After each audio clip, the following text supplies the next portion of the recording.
একটি বা দুটি নয়, পরপর 5টি আবাসনে চুরি। ঘটনা পাণ্ডবেশ্বর কুমারডিহি কলিয়ারি সংলগ্ন এসিএল আবাসনের। অভিযোগ, বুধবার রাতে আবাসনে পরপর 5টি বাড়িতে তালা ভেঙে ঢুকে চুরির ঘটনা ঘটায় দুষ্কৃতীরা। বৃহস্পতিবার সকালে বিষয়টি নজরে আসতেই চাঞ্চল্য ছড়িয়ে পড়ে এলাকায়। নগদ টাকা, সোনা দানা সহ ল্যাপটপ চুরি গিয়েছে বলে অভিযোগ। গত কয়েকদিন আগে কুমারডিহি এলাকা থেকে রহস্যভাবে নিখোঁজ হয়ে যায় নাবালিকা 2 বোন। তাদের এখনো খোঁজ মেলেনি।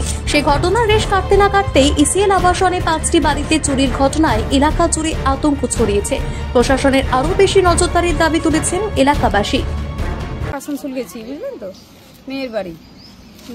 আজকে ভোরবেলাতে নয়ন আমার ভাসুরপো ফোন করছে যে তুমি এসো পিসিমণি, এরকম তোমার কোয়ার্টারে সব ভাঙা, সব চুরি হয়ে গেছে, সব ভেঙে দিয়েছে। তারপরে এই জামাইয়ের সঙ্গে এলাম, এসে দেখলাম ভিতর ঘরে আলমারি ভাঙা, বারান্দা আলমারি ভাঙা, শোকেস ভাঙা। চুরি গেছে আলমারিতে ভিতরে ছিল আমার ওই গয়না বলতে হাড় কানের গলার, একটু হাড় কানের গলার আর 20,000 টাকা আর একটা ল্যাপটপ আর ঘড়ি, এই যা থাকে মানে ছোটখাটো জিনিস। জায়গাটা সত্যিই আমরা খুব আতঙ্কিত, এতদিন করিনি কিন্তু এবার খুব ভয় পাচ্ছি।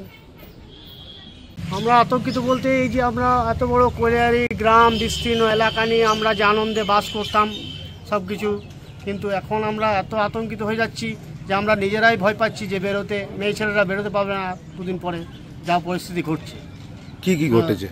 এই যে চারিদিকে 2টো মেয়ে নিখোঁজ হয়ে গেল, একটা গলায় দড়ি দিয়ে মরে দিল, তারপরে এই যে 5টা বাড়িতে যে চুরি হয়েছে, এগুলো প্রশাসনকে দেখা উচিত। তো প্রশাসন না দেখলে আমরা কার ইয়েতে আমাদেরকে ইয়ে দেবে, সেটা কোনো ব্যবস্থা নেই। ওই একবার করে ঘুরে টহলদারি করে, একবার করে, তাতে সিএলের গার্ডরাও ঘোরে, সিভিক পুলিশরাও ঘোরে, আর এরা ঘোরে, বাস। আর তো কোনো কিছু আমরা দেখতে পাচ্ছি না। এখনও তো 2টো মেয়ের কোনো, আজ 15 দিন হয়ে গেল, এখনও কোনো সন্ধান তারা মিলল না। পাণ্ডবেশ্বর থেকে প্রলয় ব্যানার্জি রিপোর্ট, টিভি নিউজ 10।